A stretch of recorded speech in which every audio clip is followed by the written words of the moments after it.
President, we are living in an extremely dangerous time. And future generations will look back at this moment, what we do right now, and remember whether we had the courage to defend our democracy against the growing threats of oligarchy and authoritarianism.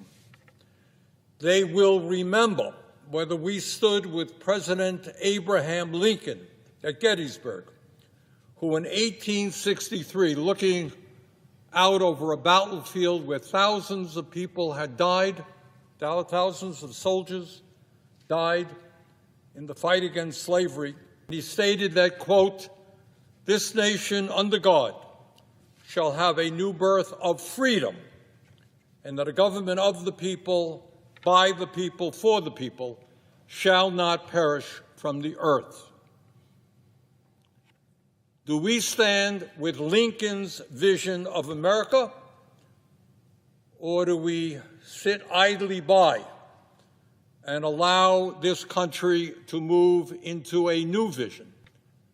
And that is a government of the billionaire class, by the billionaire class, for the billionaire class. Just oligarchy that we should be concerned about.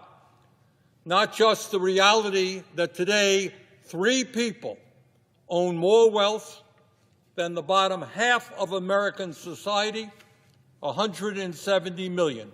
3 people, more wealth than the bottom 170 million Americans. It is not just that the gap between the very, very rich and everyone else is growing wider. It's not just that we have more income and wealth inequality today than we have ever had. On top of all of that, the reality is that today we are moving rapidly under President Trump toward authoritarianism. More and more power resting in fewer and fewer hands. President, as we speak right now, Elon Musk, the wealthiest man on the planet, is attempting to dismantle major agencies of the federal government which are designed to protect the needs of working families and the disadvantaged. These agencies were created by the U.S. Congress, and it is Congress's responsibility to maintain them, to reform them, or to end them. It is not Mr. Musk's responsibility. What Mr. Musk is doing is patently illegal and unconstitutional and must be ended. Mr. President, 2 weeks ago, President Trump attempted to suspend all federal grants and loans, an outrageous and clearly unconstitutional act. And as I hope every 6th grader, every kid in the 6th grade in this country knows, under the Constitution and our form of government, the President can recommend legislation, he can support legislation, he can veto legislation, but he does not have the power to unilaterally terminate funding passed by the Congress. It is Congress, the House and the Senate, who control the purse strings. But in this move toward authoritarianism, it is not just the Congress that is being attacked. It is our judiciary. This weekend, the Vice President of the United States, a graduate of Yale Law School, who clerked for a Supreme Court justice, said that, and I quote, "Judges aren't allowed to control the executive's legitimate power," end quote. Really? I thought that one of the major functions of the federal courts is to interpret our Constitution and, when appropriate, serve as a check on the unconstitutional power of the executive. That's not just what I believe. That is what I suspect every legal scholar and lawyer in America understands to be the case. Mr. Musk, meanwhile, has proposed, and I quote, that the worst 1% of appointed judges be fired every year, end quote, and he demanded the impeachment of judges that have blocked him from accessing sensitive Treasury Department files. No doubt, under Mr. Musk's rule, it will be him and his billionaire friends who determine who the worst judges are. And no, Mr. Musk, I must tell you, you don't impeach judges who rule against you here in the United States. You may or may not know this, Mr. Musk, but under the U.S. Constitution, we have a separation of powers, brilliantly crafted by the founding fathers of this country in the 1770s, and it has worked pretty well throughout our country's history. We have an executive branch, we have a legislative branch, and we have a judiciary.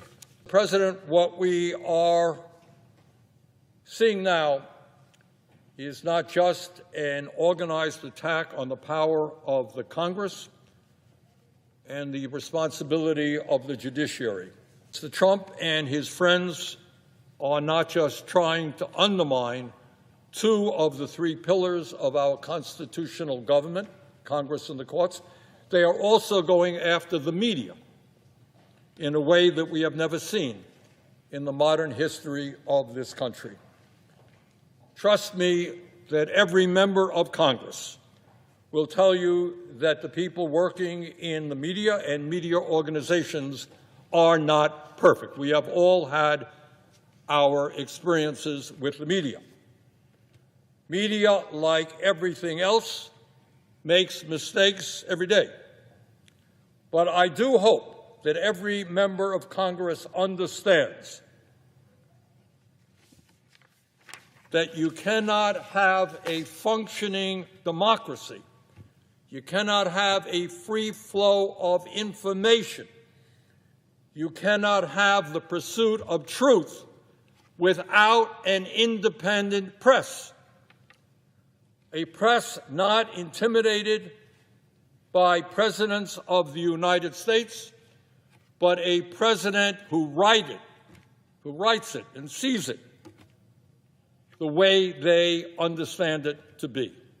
And in that regard, I want to mention to my colleagues what President Trump has done just in recent months.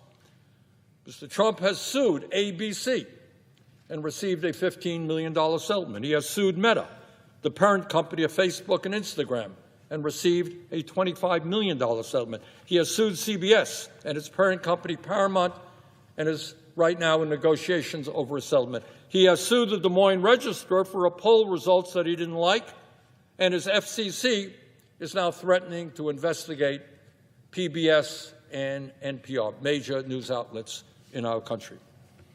In other words, we have a president of the United States who is using his incredible power and the power of his agencies to go after media in this country who are saying and doing things he does not like.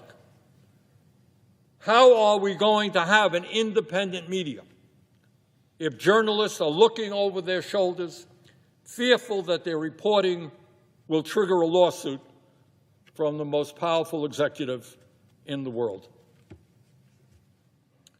Mr. President, in the midst of all of this, I think that now is the time to ask a very, very simple question, something I think that is on the minds of millions of Americans. What do Mr. Musk, Mr. Trump, and their fellow billionaires really want? No, it's not really taking over Greenland, the Panama Canal, all that stuff. The real question is, what is their end game? What is their goal? What are they striving for? And in my view, the answer really is not complicated.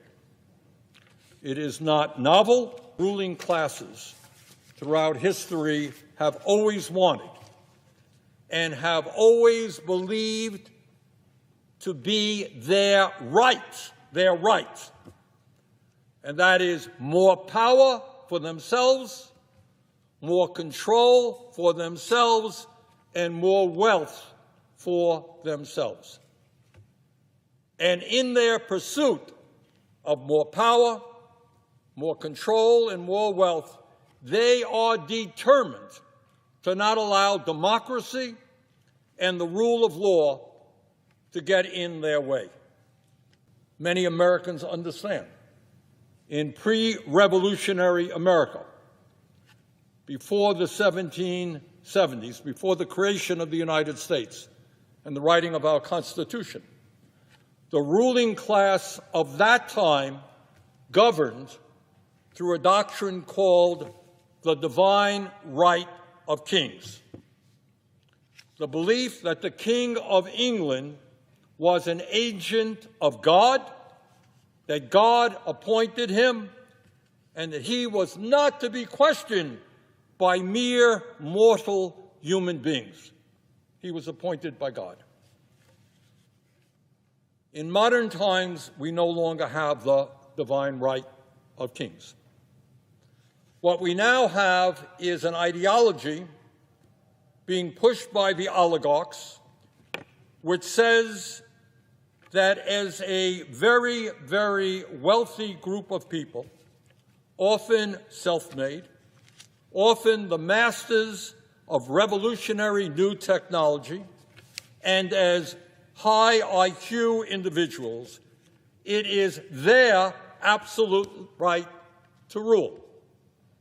In other words, the oligarchs of today are our modern-day kings. And, Mr. President, it is not just power that they want.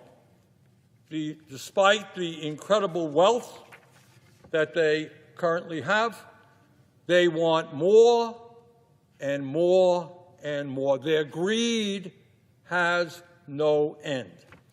Today, Mr. Musk is worth $402 billion. Mr. Zuckerberg is worth $252 billion, and Mr. Bezos is worth $249 billion. With combined wealth of $903 billion, these three people own more wealth than the bottom half of American society, 170 million Americans. And not surprisingly, since Trump was elected, their wealth has soared.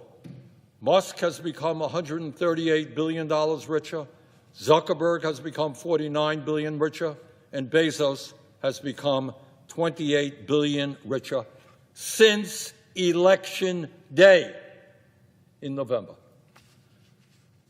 Meanwhile, Mr. President, while the very rich become much richer, 60% of Americans live paycheck to paycheck. 85 million Americans are uninsured or underinsured in terms of health care. 25% of our seniors in this country are trying to survive on $15,000 a year or less. 800,000 Americans are homeless, and we have the highest rate of childhood poverty of almost any major country on earth. And real inflation-adjusted wages for the average American worker has not gone up in 50 years. Does anyone really think that the oligarchs give a damn about ordinary? Trust me, they don't. Musk's decision to dismember USAID means that tens of thousands of the poorest people in this world will either go hungry or die of preventable diseases. Tens of thousands of people. But it's not just USAID and what's happening abroad. Here in the United States, mark my words, if we do not stop them, they will soon be going after the health care, nutrition, housing, and educational programs that protect the most vulnerable people in our country, all so that they can raise the money they need to provide huge tax breaks for themselves and for other billionaires. As modern-day kings who believe they have the absolute right to rule, they will sacrifice without hesitation the well-being of working people in order to protect their power and their privileges. Further, they will use the enormous media operations they own to deflect attention away from the impact of their policies while they entertain us to death. Mr. Musk owns Twitter. Mr. Zuckerberg owns Meta, which includes Facebook and Instagram. And Mr. Bezos owns the Washington Post and Twitch. Further, they and their fellow oligarchs will continue within our corrupt campaign finance system to spend huge amounts of money to buy politicians in both major political parties. Bottom line, the oligarchs, with their unlimited amounts of money, are waging a war on the working class of our country, and it is a war that they are intent on winning. Our economy is rigged. The rich get richer, poor get poorer, and the middle class struggles. Our campaign finance system is totally corrupt. Billionaires can now pour as much money as they want into both political parties. And climate change is ravaging our country and the world with unprecedented levels of extreme weather disturbances, among many other crises our country faces.